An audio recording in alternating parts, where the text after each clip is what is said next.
Nós, há algumas semanas, já estamos estudando esse livro, A Agenda Cristã. Ele já foi editado diversas vezes e essa é uma das suas capas. E nós estamos hoje no capítulo 8. Então, nós já tivemos 7 semanas que nós trabalhamos este livro. Nós estamos indo em sequência. E muito interessante um livro desse para que nós possamos, por exemplo, utilizá-lo no culto no lar, não é? Aquele que ainda não está fazendo o culto no lar, pode procurar a nossa casa, que nós temos pessoas que vão ajudar nesse trabalho, explicando o que vem a ser o culto no lar, para que vocês possam então fazê-lo em casa, uma vez por semana. Então este livro é um dos livros que podem ser usados. E é um livro de reflexão, por isso que nós estamos aqui fazendo o comentário nessa segunda parte.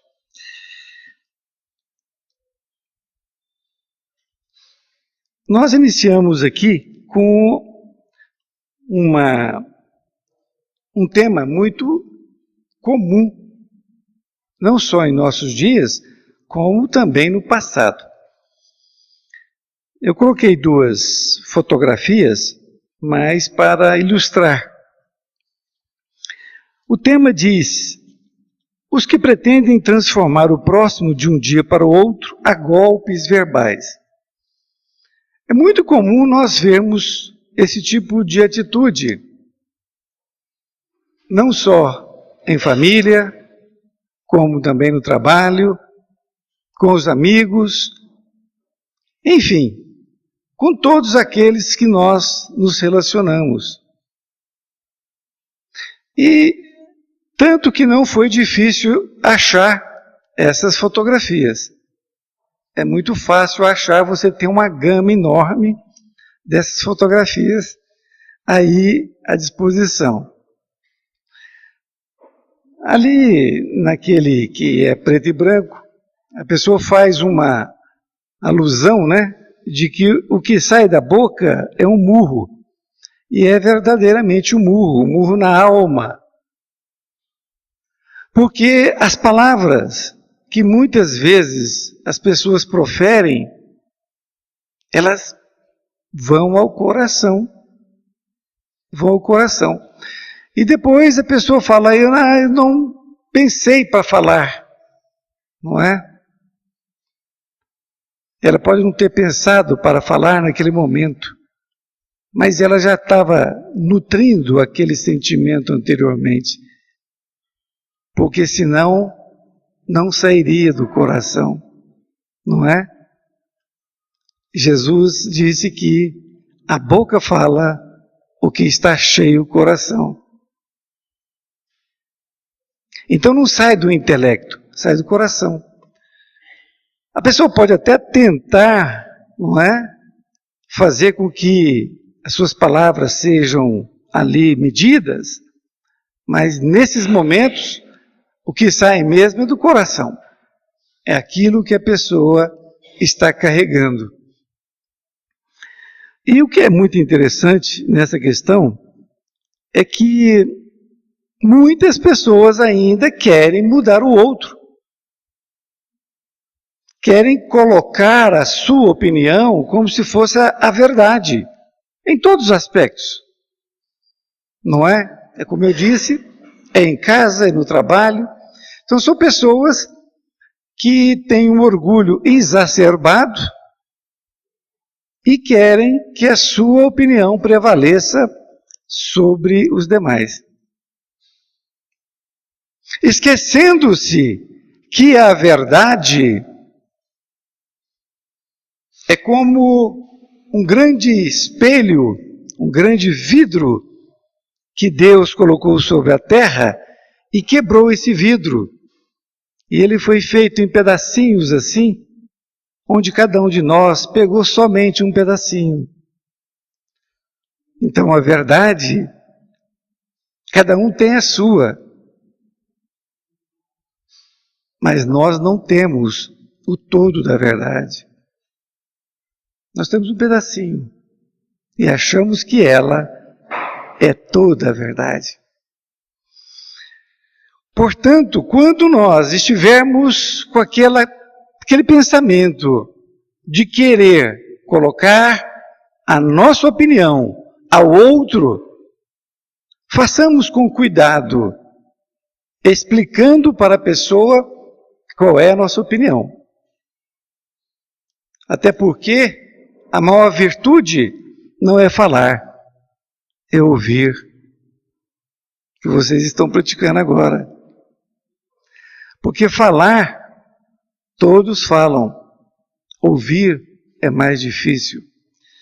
Então, que nós nos preocupemos com esta questão de não querer mudar o outro, porque ninguém muda ninguém, a não ser a si mesmo. É a única criatura que você pode mudar. É você. Você pode dar conselhos para o outro. E o outro só muda se ele quiser. Então lembremos que quando a criatura explode, é porque ela não está sendo ouvida no seu pensamento, naquilo que ela sente. Então, nós queremos impor o nosso ponto de vista para o outro. Diz um sábio indiano que quando duas pessoas estão enamoradas, elas falam baixinhos, né? Cochicham. Elas se comunicam pelos olhares, não é assim? E ele diz que isso acontece porque os corações estão juntos. E quando isso não ocorre, é porque os corações estão distanciados. E aí a criatura grita, se descabela. É muito interessante nós sabermos, ou pelo menos nós entendermos, que nós somos todos diferentes e estamos aqui na Terra para aprendermos uns com os outros. Porque cada um de nós é uma somatória do que aprendemos em vidas passadas. Então a nossa verdade foi aquele conhecimento que nós adquirimos no decorrer de nossas vidas. E o outro também teve o seu conhecimento, o seu aprendizado.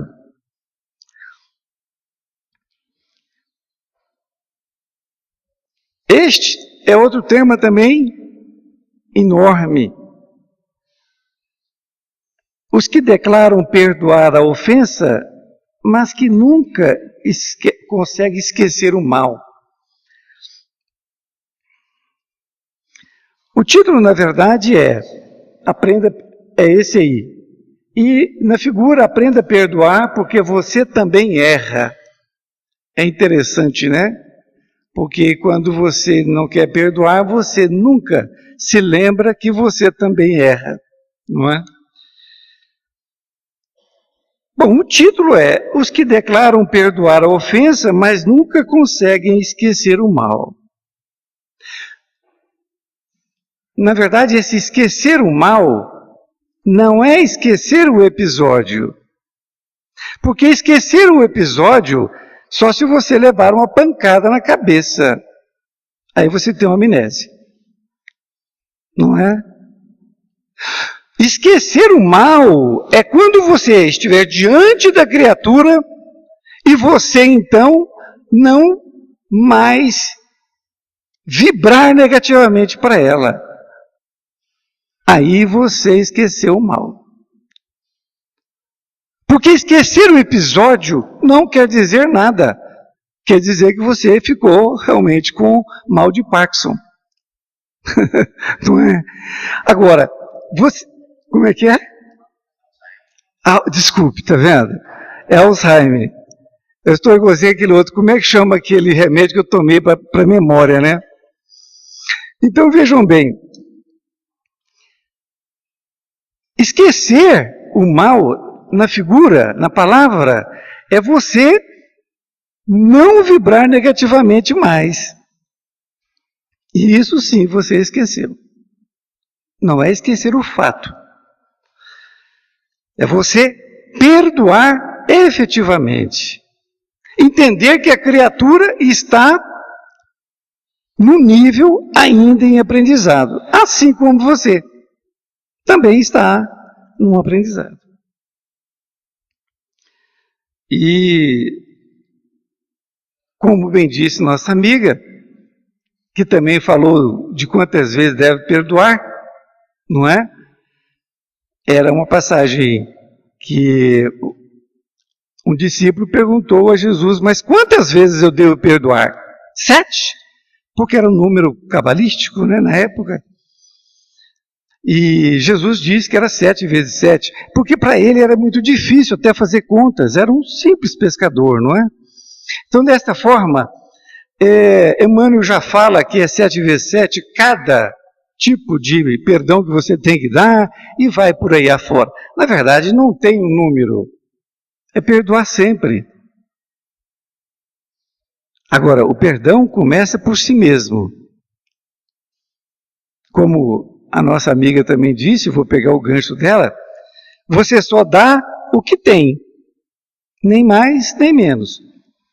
Se você ainda não se perdoa, você não tem como perdoar o outro. Você não aprendeu a perdoar. Você não tem amor próprio. Só dá amor quem tem amor. Não é assim? E aquelas pessoas que ainda falam, eu perdoo você, mas eu não quero te ver mais na minha frente.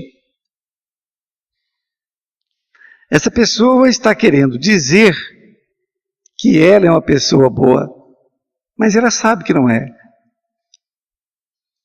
Porque isso não é perdoar, não é?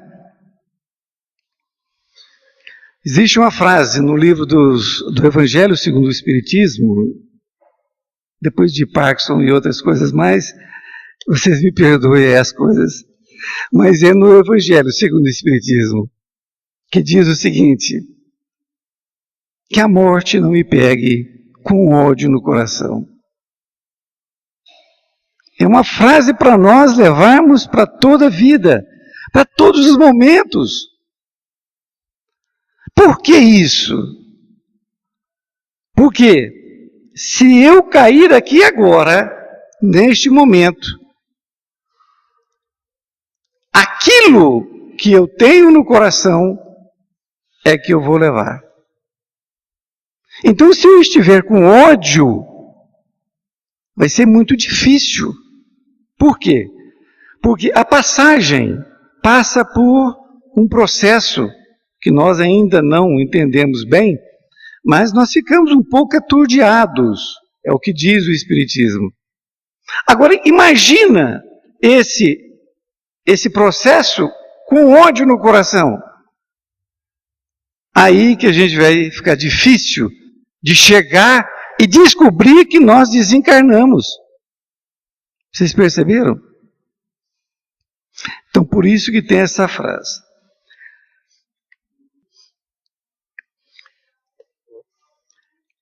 Essa aí é uma fotografia, mas que depois foi passada pelo Photoshop, né? E a pessoa pegou a língua da moça e fez uma lagartixa, né? Essa é uma língua felina. Controle a sua língua ou ela te controla lá. É verdade. Mas o título é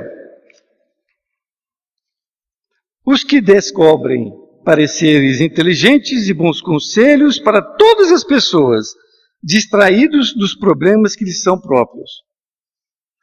Então, a lição, essa controle a sua língua, é um texto de Tiago, o evangelista.